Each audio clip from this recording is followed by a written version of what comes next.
اعوذ باللہ من الشیطان الرجیم بسم اللہ الرحمن الرحیم۔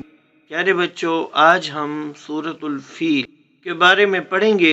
آج کے سبق سے آپ سیکھ سکیں گے سورۃ الفیل کا تعارف، سورۃ الفیل کا مرکزی خیال، سورۃ الفیل کا بامحاورہ ترجمہ اور اس کا فہم۔ فیل عربی زبان میں ہاتھی کو کہتے ہیں، ہاتھی، ایلیفینٹ۔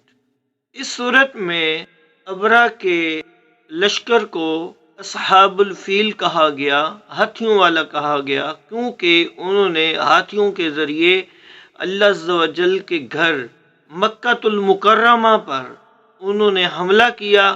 اس وجہ سے ان کو ہاتھیوں والا اللہ عز و جل نے قرآن مجید میں ارشاد فرمایا، اصحاب الفیل۔ ابرہ یمن کا حکمران تھا، یمن کا بادشاہ تھا، یمن میں اس کی حکمرانی تھی۔ اس نے اپنے ملک یمن میں ایک خوبصورت کلیسا بنایا۔ کلیسا عیسائیوں کی عبادت گاہ ہوتی ہے، تو اس نے اپنے ملک میں خوبصورت کلیسا بنایا۔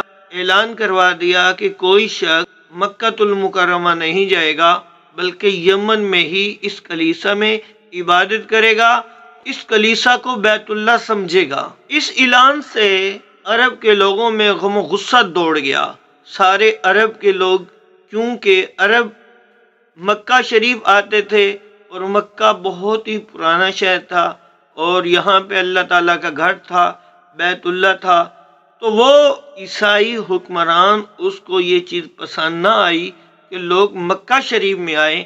اس نے اس لیے کلیسا بنایا کہ لوگ جو میرے ملک ہیں کم از کم وہ مکہ شریف نہ جائیں، بلکہ کلیسا یمن میں رہیں۔ جب عربوں نے دیکھا کہ یہ حاکم کیا کر رہا ہے، تو ان کے دل غم و غصہ سے بھر گئے۔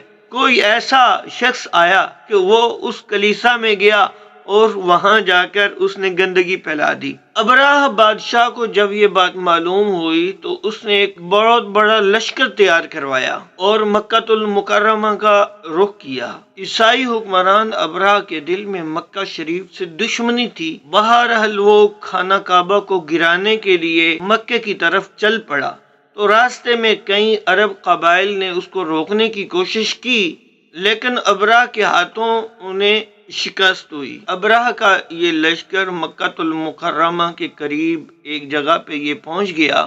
ابرہ کیا کرنا چاہتا تھا، لیکن اللہ کا کرنا کیا ہوا۔ اگلی صبح جب اس نے ہاتھیوں کو مکہ شریف کی طرف، خانہ کعبہ کی طرف ہانکنا شروع کیا، خانہ کعبہ پہ حملہ کیا جائے، لیکن ہاتھی اٹھے ہی نہیں، ہاتھی آگے ہی نہیں بڑھے۔ اس وقت سمندر کی طرف سے عجیب و غریب قسم کے پرندے آ گئے اور اس کے لشکر پہ چھا گئے۔ ہر پرندے کی چونچ میں 3 کنکر تھے۔ ان پرندوں نے یہ کنکر اس ابرہ کے لشکر کے لوگوں کی برسا دیے۔ ان کنکروں نے ابرہ کے لشکر کے جسموں کو چیر چیر کے رکھ دیا، ادھر ہی اس کا لشکر ختم ہو گیا۔ تو یہ عذاب دیکھ کر ہاتھی بھاگ گئے۔ لشکر کے سپاہیوں میں سے کچھ تو وہیں پہ ہلاک ہو گئے اور کچھ بھاگ گئے، جو بھاگ گئے وہ بھی راستے میں ہلاک ہو گئے۔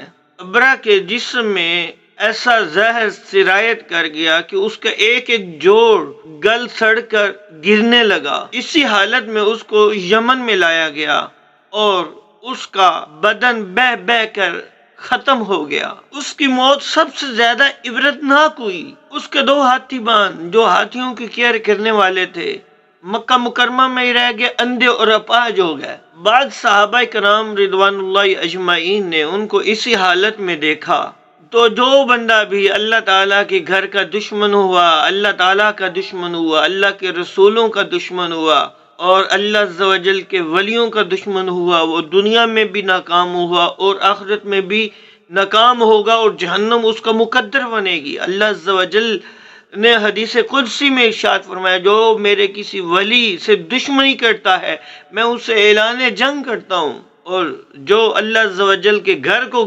گرانے کی نیت سے چلا، اللہ عز و جل نے اس کو تباہ و برباد کر دیا۔ اس طرح اللہ عز و جل نے اپنے گھر کی حفاظت فرمائی۔ وہ لوگ جو طاقت کے نشے میں چور تھے، ان کو ایسی سزا دی کہ وہ جو ہے سزا کا مزہ ہی چکھتے رہ گئے۔ اللہ عز و جل نے اس واقعہ کو قرآن مجید میں ذکر فرما کر قیامت تک آنے والے لوگوں کے لیے یہ بیان فرما دیا کہ کوئی اللہ تعالیٰ کی طرف، اللہ تعالیٰ کی دین کی طرف، اللہ تعالیٰ کے گھر کی طرف اور اللہ تعالیٰ کے انبیاء خصوصاً پیارے آقا صلی اللہ علیہ وآلہ وسلم کی طرف بری نظر دیکھے گا تو اس کا حشر ایسے ہی ہوگا۔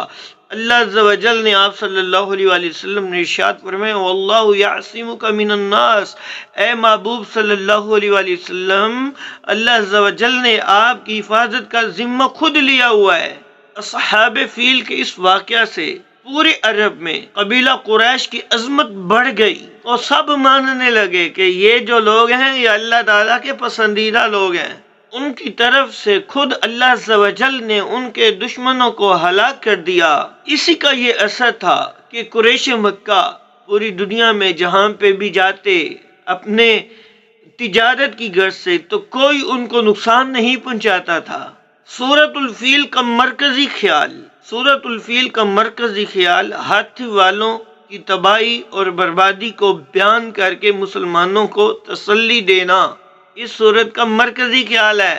اس سورت میں بتایا گیا کہ اللہ عز و جل نے کیسے اصحاب فیل کو ہلاک کر کے اپنے گھر اور قبیلہ قریش کی حفاظت فرمائی۔ اس لشکر پر چھوٹے چھوٹے پرندے بھیجے جنہوں نے اس لشکر پر کنکر گرا کر ان کو تباہ و برباد کر دیا۔ اس سورت سے معلوم ہوا کہ سب سے بڑی طاقت اللہ عز و جل کی ہے۔ کچھ لوگوں کے پاس طاقت اسلحہ آ گیا اور وہ غرور کرنے لگے، لیکن سب سے بڑی طاقت اللہ عز و جل کی ہے۔ اگر مسلمان سچا ہے تو ضرور اللہ تعالیٰ مسلمان کی مدد فرماتا ہے کافروں کے مخالف۔ جب وہ کسی بڑے لشکر کو ہلاک کرنا چاہے تو وہ چھوٹے سے پرندوں کے ذریعے بھی ہلاک کروا سکتا ہے۔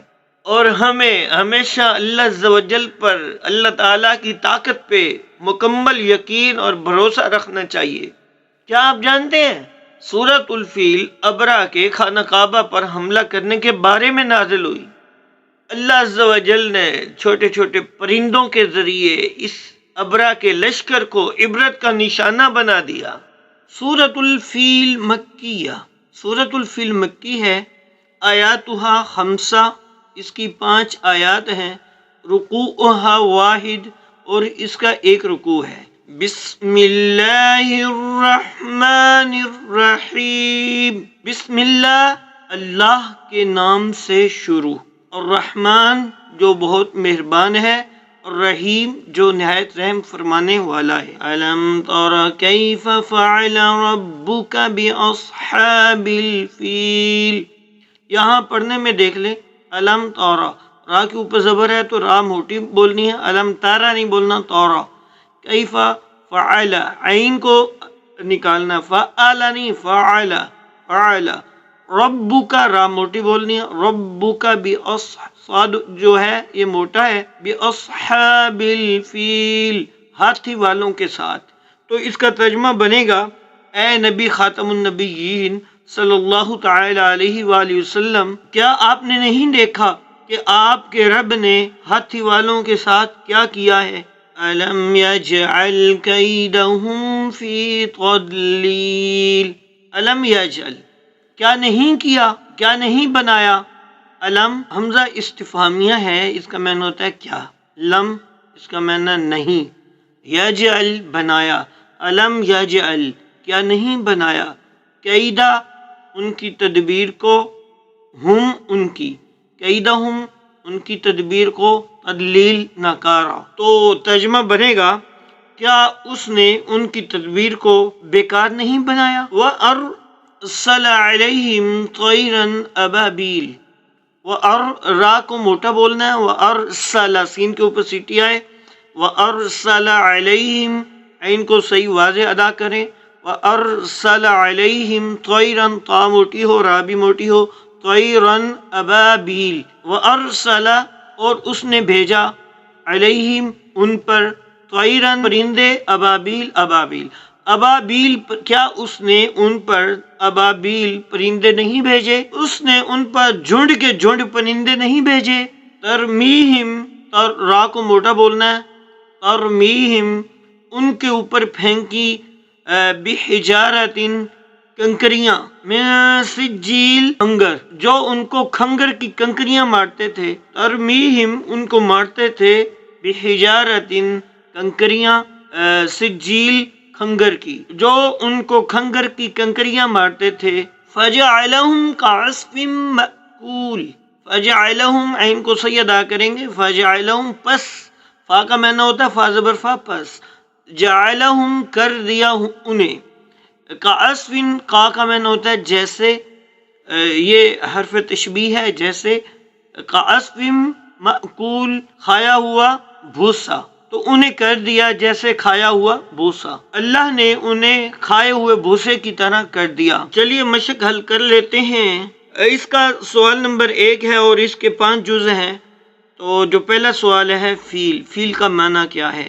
تو آپ کو پتہ تو چل گیا ہوگا فیل کا معنی کیا ہے، بتائیں؟ ہاتھی۔ دوسرا سوال ہے، یمن کا بادشاہ کون تھا؟ تو آپ کو پتہ چل گیا ہے، ابرا۔ تیسرا سوال، ابرا نے حملہ کیا کہاں پر؟ اللہ تعالیٰ کے گھر پر جو کہ مکہ میں تھا، تو لا محالہ اس کا جواب کیا آئے گا؟ مکہ پر۔ ہاتھی والوں کا قصہ، تو وہ یہی سورت ہے، سورت الفیل۔ اس کے بعد ہے جی، اللہ تعالیٰ نے ہاتھی والوں کو ہلاک کر دیا، تو کن کے ذریعے ہلاک کیا؟ تو آپ نے ابھی دیکھ لیا کہ کن کے ذریعے کیا، جھنڈ کے جھنڈ پرندے آئے، ان کے ذریعے ان کو تہس نہس کر دیا۔ اور مختصر جواب دینے ہیں سورت الفیل کو یہ نام کیوں دیا گیا، تو یہ آپ بتا دیں، میں نے تو آپ کو بتا دیا ہے۔ سورت الفیل کا مرکزی خیال، اس کا بھی جواب ہو گیا۔ ابرا نے کلیسا بنا کر لوگوں میں کیا اعلان کیا، آپ نے سن لیا۔ اللہ تعالیٰ نے ابرا کے لشکر کو کیسے ہلاک کیا، آپ نے سن لیا۔ اصحاب الفیل کون لوگ ہیں، یہ بھی سن لیا۔ 5 سوال اسی سبق میں ہے، کوئی نیا سوال نہیں ہے۔ تفصیلی جواب، ہاتھی والوں کا واقعہ اور اس سے حاصل ہونے والا سبق مختصراً لکھیں۔ تو یہ بھی آپ کی ذمہ کام ہے، سورت الفیل کے مضامین یہ بھی ہو گئے۔ آگے سوال ہے، قرآن مجید میں ہاتھی کے علاوہ جن جانوروں کے نام آئے ان میں سے چند جانوروں کے نام لکھ دے۔ ہاں جی، یہ آپ کے لیے امتحان ہے، میں تو نہیں بتاؤں گا، آپ نے بتانا ہے کون سے ہیں۔ سورت البقرہ گائے کا نام آیا ہے، گدھے کا نام آیا ہے، باقی آپ کے ذمہ کام ہے۔ چلے اس کے ساتھ ہی اجازت چاہتا ہوں، اگلے سبق میں ملیں گے۔ اللہ حافظ، اللہ نگہبان، السلام علیکم ورحمۃ اللہ وبرکاتہ۔